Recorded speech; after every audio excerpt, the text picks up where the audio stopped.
네, 여러분 안녕하십니까. 2월 8일 수요일 아침 매일 성경 목사 함께 나누겠습니다. 오늘은 마태복음 9장 14절에서 26절까지만 함께 살펴보겠는데요. 제가 앞부분을 봉독해 드립니다. 그때 요한의 제자들이 예수께 나와 이르되 우리와 바리새인들은 금식하는데 어찌하여 당신의 제자들은 금식하지 아니하나이까? 예수께서 그들에게 이르시되 혼인집 손님들이 신랑과 함께 있을 동안에 슬퍼할 수 있느냐? 그러나 신랑을 빼앗길 날이 이르리니 그때에는 금식할 것이니라. 아멘. 한 구절을 더 읽겠습니다. 25절을 한번 가보면요. 25절입니다. 무리를 내보낸 후에 예수께서 들어가사 손에 손을 잡으심에 일어나는지라. 그 소문이 온 땅에 퍼지더라. 아멘. 오늘 본문을 말씀을 통해 예수님께 닿기만 하여도 예수님께만 닿아도 이러한 주제로 말씀을 증거하겠습니다.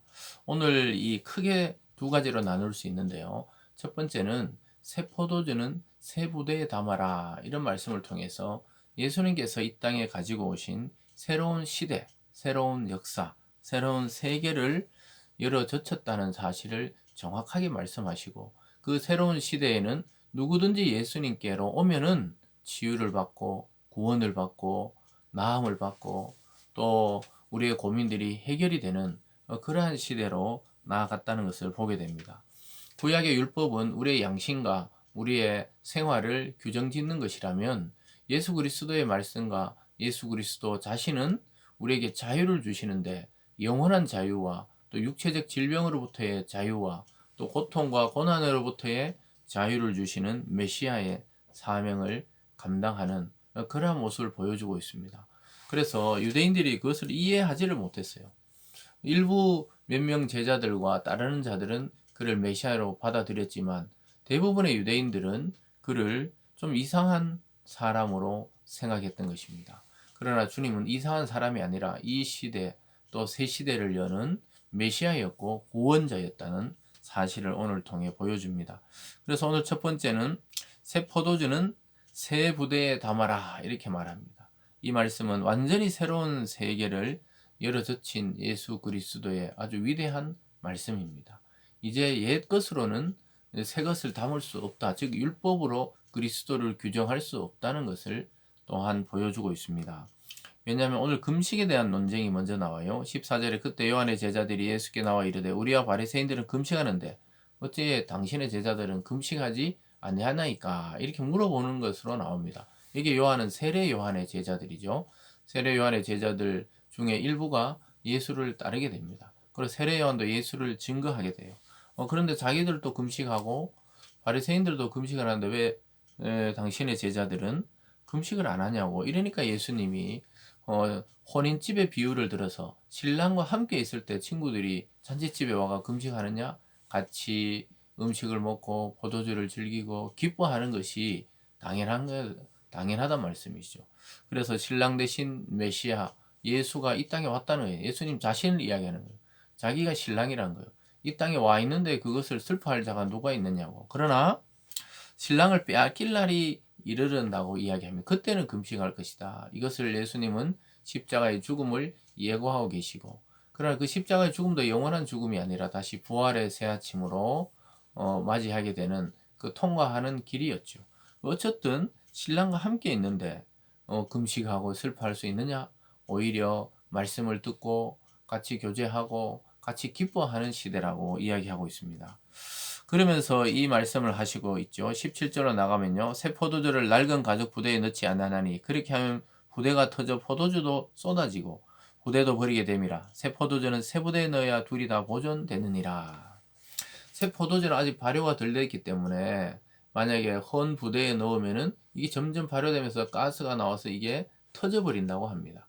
그래서 새 부대, 아주 튼튼하고 탄력성 있는 부대에 넣어야 이 제대로 된 포도주가 만들어지고 또 보관이 되겠죠. 그래서 주님은 그 비유를 통해 그들이 가장 알아들을 수 있는 말씀으로 새 시대가 왔다는 것을 이야기해주고 있는 겁니다. 그래서 율법이나 유대교의 그 종교적인 그 시스템으로는 예수님이 가지고 오신 이 천국, 역동적인 천국의 이 시스템, 천국의 말씀을 감당할 수 없다는 거예요. 그래서 담을 수 없다는 겁니다.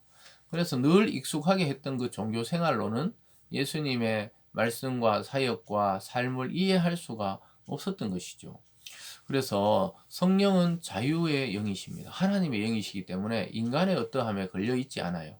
그래서 저와 여러분이 어떤 신앙의 컬러나 색깔 또 어떤 고백적인 것이 똑같다면은 어떠한 신앙의 색깔을 가지고 있든지 우리는 좀 넓은 마음으로 볼 필요가 있어요. 나에게는 저 방향으로 역사하시지 않았지만 그에게는 또 이러한 방향으로 또 이러한 은사대로 하나님이 역사할 수 있기 때문에 우리는 항상 그리스도가 이렇게 열린 자세, 새 시대의 또 새 부대, 또 새 역사의 관점으로 보듯이 우리도 항상 그러한 시선을 가져야 합니다.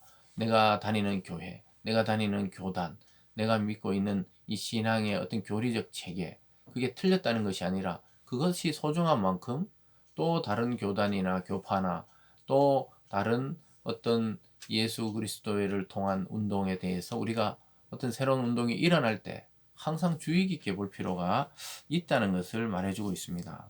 그러고 나서 오늘 이어서 새 시대에는 어떤 일이 일어나냐? 예수께 나오는 모든 자가 치유받는 걸 보게 돼요.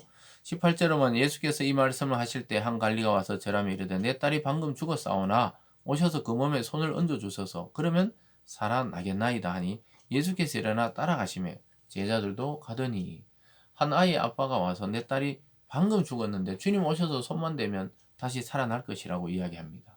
그 결과가 어떻게 됩니까? 24절에 보면요. 이르시되 물러가라. 이 소녀가 죽은 것이 아니라 잔다 하시니 그들이 비웃더라. 무리를 내보낸 후에 예수께서 들어가사 소녀의 손을 잡으며 일어나느니라. 손을 잡으니까 일어난다는 거예요. 다른 성경에 보면 달리다굼 소녀여 일어나라 이렇게 외치시니까 소녀가 일어나는 것이죠. 그 방금 죽었는데 주님은 다시 그에게 새 생명을 주셔서 영원히 돌아오게 하셔서 그를 살아나게 하시는 장면을 우리는 보고 있습니다. 그래서 이 딸의 아버지의 믿음을 보고 그 딸을 살려주는 장면이 나왔고요. 이 사이에 이 딸을 고치러 가는 사이에 어떤 여인이 또 예수님의 옷자락을 잡아요. 20절에 12해 동안이나 혈루증을 앓는 여자가 예수의 뒤로 와서 그 겉옷을 겉옷 가를 만지니 이는 제 마음에 그 겉옷만 만져도 구원을 받겠다 함이라. 12해 12년 동안 혈루증이라는 것은 이 피가 계속 하혈되는 거예요. 그래 얼굴은 늘 창백하고 몸은 말라 있고 늘 어지럽고 사람들 앞에 부정하다고 생각하기 때문에 나서지도 못하던 이 여인이 예수가 왔다는 소식을 듣고 예수님의 그 옷자락만 몰래 만져도 자기는 낫겠다는 믿음이 있었어요. 그런데 예수님 옷자락을 잡았을 때 예수님에게서 능력이 나갑니다. 그래서 그가 치유돼요. 그랬을 때 예수님이 이렇게 말씀합니다. 22절에 예수께서 돌이켜 그를 보시며 이르시되 딸아 안심하라 내 믿음이 너를 구원하였다 하시니 여자가 그 즉시 구원을 받으니라. 그는 병의 치유만이 아니라 영혼의 구원을 받게 되었습니다. 주님은 자기의 옷자락을 잡은 그 수많은 사람 중에 그 여인에게 능력이 나간 것을 알아차렸어요. 그래서 돌아보면서 딸아 안심하라 이렇게 말하고 네 믿음이 너를 구원했다. 그 치유와 구원을 동일시하게 생각하고 있습니다. 조금 전에 그 딸의 아버지의 믿음, 오늘 이 여인의 믿음, 이 믿음만 가지고 예수님께 닿기만 하면 다도 낫는다는 것이죠. 그리고 그 아버지는 손만 얹으면 낫겠다. 이 여인은 예수의 옷자락만 잡아도 내가 낫겠다는 그런 어떤 행위의 능력이 있다는 게 아니라 그렇게 행위하게 한 믿음, 예수님에 대한 믿음이 이들을 살리게 된 것입니다. 사랑하는 여러분, 은혜와 구원의 시대를 여신 예수님, 이제 우리는 은혜로 구원받고 믿음으로 치유받고 이러한 시대에 와 있어요. 그래서 우리 중심이 아닌 늘 주님을 바라보며 치유와 회복으로 나가는 저와 여러분이 되기를 주님의 이름으로 축복합니다. 기도하겠습니다. 사랑의 하나님 아버지, 예수님의 옷자락에 손만 닿아도 또 예수님의 손이 그 아이의 손만 닿아도 낫는 새 시대 또 새로운 역사에 우리는 들어와 있습니다. 하나님, 우리가 이제는 우리 자신을 중심으로 하는 것이 아니라 예수를 중심으로 그를 붙드는 것만으로도 우리의 모든 인생의 문제가 해결되게 하시고 우리의 삶의 직접적인 문제들이 해결받게 하여 주시옵소서. 감사드리며 예수님 이름으로 기도드리옵나이다. 아멘.